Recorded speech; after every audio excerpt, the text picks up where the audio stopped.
The Story of Civilization, Part 2.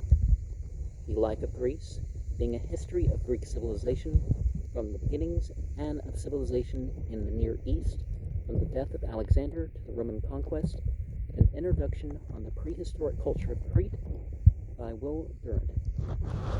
Chapter 4, Sparta, Part 4, Forgotten States. Northward from Sparta, the valley of the Durant reaches across the frontier of Laconia into the massed mountains of Arcadia. They would be more beautiful if they were not so dangerous. They have not welcomed the narrow roads cut out of the rock slopes, and seem to threaten gloomily all disturbers of these Arcadian retreats. No wonder the conquering Dorians and Spartans were both baffled here and left Arcadia, like Elis and Achaia, to the Achaean and Pelasgian stocks. Now and then the traveler comes upon a plain or plateau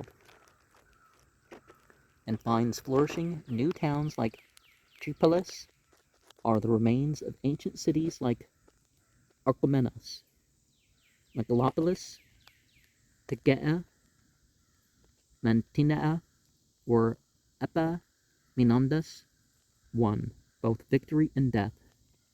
But for the most part it is a land of scattered peasants and shepherds, living precariously with their flocks in these grudging hills. And though after Marathon the cities awoke to civilization and art, they hardly enter the story before the Persian War. Here in these perpendicular forests once roamed the great god Pan, and whatever the spiritual reality of that, it's obviously still the case, even though people aren't running through Greece as a typical thing. Io Pan, Pan, Pan, Io is Kyros, Io is, and the rest of that sort of stuff. In southern Arcadia, the Eurotas almost meets a yet more famous river. Swiftly the Alpheus wears its way through the Parasian range, meanders leisurely into the plains of Elis, and leads the traveler to Olympia. The Eleans, Pausanias tells us, were of Aeolic or Pelasgic origin, and came from Attalia across the bay. Their first king, Athlius, was father of that Endymion whose beauty so allured the moon that she closed his eyes in a perpetual sleep, sinned at leisure, and had by him 100 daughters. Well, sin means a mistake, so it's from the ancient Egyptian sin, meaning mistake. Here, where the Alpheus joins the Cladius, flowing from the north, was the holy city of the Greek world, so sacred that war seldom disturbed it, and the Eleans had the boon of a history in which battles were replaced by games. In the angle of the merging streams was the Altius, or hollowed precinct, of Olympian Zeus. Wave after wave of invaders stopped here to worship him. Periodically, in latter days, their delegates returned to beseech his help and enrich his fame.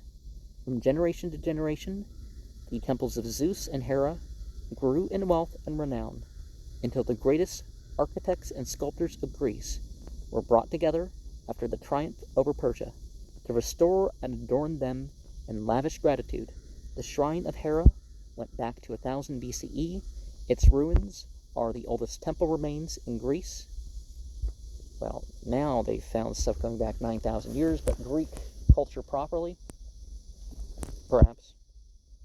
Its ruins, fragments of 36 columns and 26 Doric capitals survive to show how often and how variously the pillars were replaced. Originally, no doubt, they were of wood, and one shaft of oak still stood when Pausanias came there, notebook in hand. In the days of Antoninus, from Olympia, one passes by the site of the ancient capital, Reis, into Achaia. Hither, some of the Achaeans fled when the Dorians took Argos and Mecana. Like Arcadia, it is a land of mountains, along whose slopes patient shepherds drive their flocks up or down as the seasons change. On the western coast is the still thriving port of Petras, of whose women Pausanias said that they were twice as numerous as the men, and devoted to Aphrodite, if any women are. Other cities huddled against the hills along the Corinthian Gulf, Agium, Helike, Agira, Pellene, now almost forgotten, but once alive with men, women, and children, every one of whom was the center of the world. Well, our world starts with us, so